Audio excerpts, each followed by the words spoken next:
You're listening to Turi Writers' She Said What podcast. I'm Turi, along with Marcy Persky. In this installment, you can fix something the nice way, or you can fix it the effective way.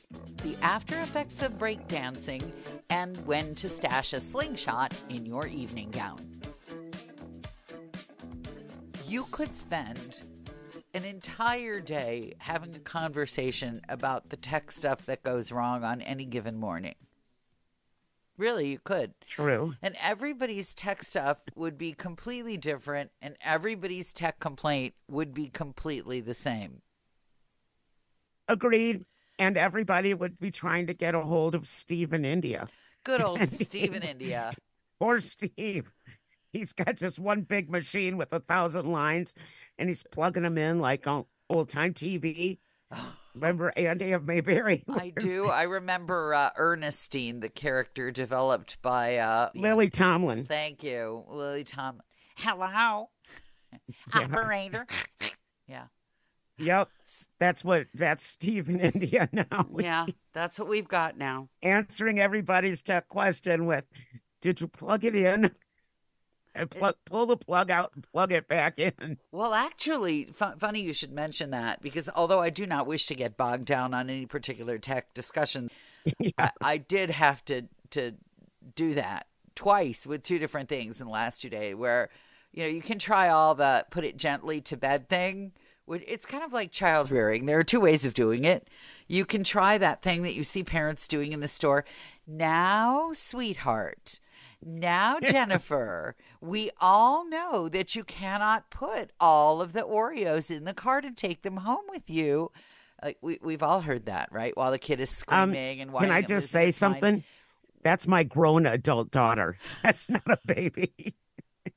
Now, sweetheart. And then there's the hard reboot, which is, I'm going to put you in the car and seatbelt you and lock you in there with the windows open. You can scream and cry as much as you want. No one will be coming to help you. Have I made myself clear? Until the police show up. With the windows open. That still shows. Someone will call. Everybody's a busybody now. Well, I have other ways then. If I don't do that, it'd be now, okay. Sweetheart. The trunk works. Yeah. Yeah, nobody can see what's going on in the trunk. When I had the baby, the brand new baby for the first time over 2 decades ago, and I needed to run into the store, and this is Oakland, California, and the kid has fallen asleep finally at long last in the car seat, and my mother-in-law says, we can just leave him here and not wake him up. Yeah. And I had to remember that my mother-in-law had her youngest kid some 40 years earlier. So I just said, no, we can't do that now anymore. Oh, my worst kid car story is when I drove from Chicago to Kalamazoo when I was switching jobs and I had a job interview. My babysitter never showed up. So I threw 1-year-old Jordy into the car seat and he went to my interview. And then coming back, this was back in the days when everyone smoked. I'd have a cigarette, and I didn't have any, so I stopped in Paw Paw, Michigan, to run into a truck stop and locked him in the car with the car running. Oh, boy. Yeah. So that the AC would be on for him, right? It was winter. Heat. So the heat would be on for him. Yeah. You were only thinking of his health and well-being. Yeah, it was dead of winter. And there is a state police post in Paw Paw. I guess you know that pretty well right now. I guess you do. Yeah. He's just sitting there. Old Jordy's just sitting there waving. This was, how old is he now? 30-something. But yes, he's just waving back at me from his car seat in the back seat. And I'm smoking at the gas station, like probably dangerously too close to a pump. But that was in the old days. I'm different now. I have half the kids you do. By mathematical extrapolation, I've only done half as many horrible things to my kids as you have. Yeah, they're all healthy. So far. They all survived childhood. Except for the one who wants to pile every Oreo in the supermarket into the cart. Yeah, she's 29 years old. Now, sweetheart. And I still get home with stuff like, wait a minute, I did not put this in my cart. I just love these parents who are trying to have a rational discussion with the kid who's clearly not living rationally. Yeah, tell me about it. And I'm like, you just want to say to the parent, I know this is performative because as soon as you get this kid out of this supermarket, this kid is getting a swat across the tush. Yeah, unless they're 29 years old. And you leave them and just drive off.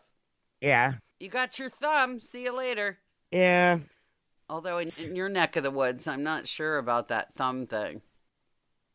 No, definitely not. Your neck of the woods, God forbid, you know, I'm sure that every disused mine shaft has the bodies of at least 4 hitchhikers in the bottom of it. You know what? Speaking of that, what? I watched my very first horror movie the other night. Oh dear, this is not going to end well. No. I'm afraid of the word horror. Yes. How did this happen? Boredom. I don't know. Frankie and I were sitting there, and we had watched the never-ending opening of the Olympic Games. And is that still opening? It's like day 4. Have they started any games yet? And here is blue, white, and red smoke. And here are blue, white, and red drag queens. And here are blue, white, and red skateboarders. I'm like, is there an event attached to any of this? Is there any kind of... Actually, I've watched gymnastics. I watched some really strange canoeing thing. And I watched skateboarding this morning. Oh, skateboarding. So yes, there are. And I can't wait for breakdancing. That's coming up. You have a kid who did that for a long time. Yeah. Jordy was a b-boy, and he was good. We used to travel and watch him in competitions around the Midwest. Kalamazoo from Kalamazoo. I got it. But, I mean, yeah. I always looked at those kids and thought, brain damage. This is going to result in permanent brain damage. And yet your child lives in the tech industry and seems to do very well at it. Yes, no brain damage, but there's a lot of hair missing from spinning around. Really? Yeah. Permanent damage to your scalp? Well, because they would spin on their heads and stuff. If you're going to damage your body in these ways, why not just shave your head like the monks in the Middle Ages and whack yourself with a plywood plank? Why not just do that? Hit yourself over the head with a 2x4. Yeah. They wear hats all the time. All these B-boys and all these ex-B-boys. Because they wore a flat spot in their head from standing? Something like that. I don't know. I hope he's not listening. Makes me sort of nauseous. I don't know. You always get me in trouble at this stuff. Sorry. 4 of our 6 listeners are my kids. No, actually, some of them are people I ran into last week, which was kind of nice. That is kind of nice. Yeah, it was kind of nice. It's starting to happen like in places I wouldn't expect, like the block party. Oh, really? Yeah. Like the people you talk crap about?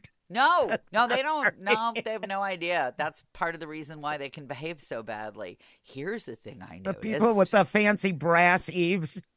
Copper gutters. Copper, whatever. I don't think they know who I really am, so good. I noticed something, though. The neighbor with the nicest house on the block. I mean, the neighbor with the house where you go, oh, crap, my garden's never going to look a tenth as good as this. The neighbor who replaces a little piece of gutter with a beautiful, shiny copper gutter and says, oh, don't worry, it'll be the same color as the rest of it pretty soon. And you know that it will, because if not, he'll hire an expert to come out there and spray it the exact right color because... And spray it. Yeah, he would, because his house is perfect. Yeah, I know. Every block should have a house that's aspirational, where you think, when you go by it, you think, if I ever got my act together, I wonder if my house could look that nice.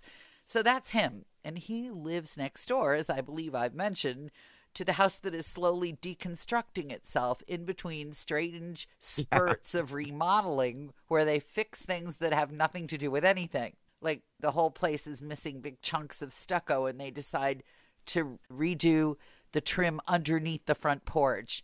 And meanwhile, the second floor is literally falling down onto the first floor. They're very odd. So here's what I learned at this party. Ooh. There's a secret gate between our friend with the perfect house and the yard of the people where it's completely falling to bits. And I don't know if they know that anytime he wanted to, he could just waltz right into their yard and do something to them. And it's got to be, someone should give him a medal for self-control that he hasn't just opened up that little gate in the middle of the night and taken a big old BB gun and just shot the heck out of that scum bucket. Dude, Yeah, how do you know that he's not sneaking over there with like a mallet and just knocking that stucco off that wall? You know, if he did, you might not notice.